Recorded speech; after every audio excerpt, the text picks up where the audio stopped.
હાલમાં ભારતનું સૌથી મોટું લોકશાહીનું પર્વ ઉજવાઈ રહ્યું છે ત્યારે બનાસકાંઠાના સર્વે સમાજના લોકોને સર્વે મતદારોને વિનંતી કરું છું કે આ લોકશાહીનું પર્વ 5 વર્ષે જ્યારે લોકસભાનો આખા દેશની વડી સંસ્થાની જ્યારે ચૂંટણી થતી હોય ત્યારે એમાં ભાગીદાર બનવું જોઈએ અને પોતાના એક વોટનું પણ મૂલ્ય સમજવું પડે. કોઈ પણ પાર્ટીના ઉમેદવારને જીતાડવા હરાવવા માટે એક વોટ પણ ખૂબ મહત્વનો બનતો હોય ત્યારે આ આપણો જે અધિકાર છે, ગામના નાનામાં નાના ગરીબ માણસથી લઈને દેશના વડાપ્રધાન સુધીનો એક સરખો જ્યારે અધિકાર હોય છે મતદાનમાં, ત્યારે મતદાનનો ઉપયોગ કરી અને આ વિસ્તારમાં સાચા લોકપ્રિય પ્રતિનિધિને આપણા વિસ્તારના પ્રશ્નો ઉઠાવી શકે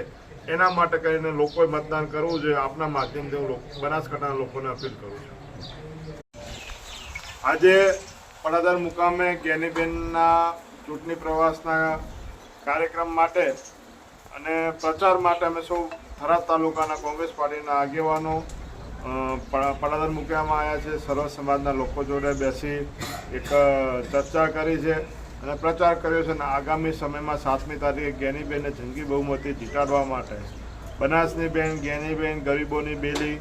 ગરીબ સમાજમાંથી જ્યારે આવતી હોય આટલો મોટી ચૂંટણી લોકસભાની લડતા હોય ત્યારે સર્વ સમાજના લોકો આજ સુધી ઠાકોર સમાજે દરેક સમાજને મદદ કરી છે. ત્યારે આ વખતે સર્વ સમાજના લોકો ઠાકોર સમાજની દીકરીને બનાસકાંઠાની સાંસદ બનાવવા માટે કરીને 18 આલમ મદદ કરે એના માટેના પ્રયાસો છે અને થરાદ તાલુકાના આગેવાનો ગામડે ગામડે આવી રીતે ખાટલા બેઠકો અને મિટિંગો કરીને જ્ઞાનીબેનોનો પ્રચાર કરી રહ્યા છે.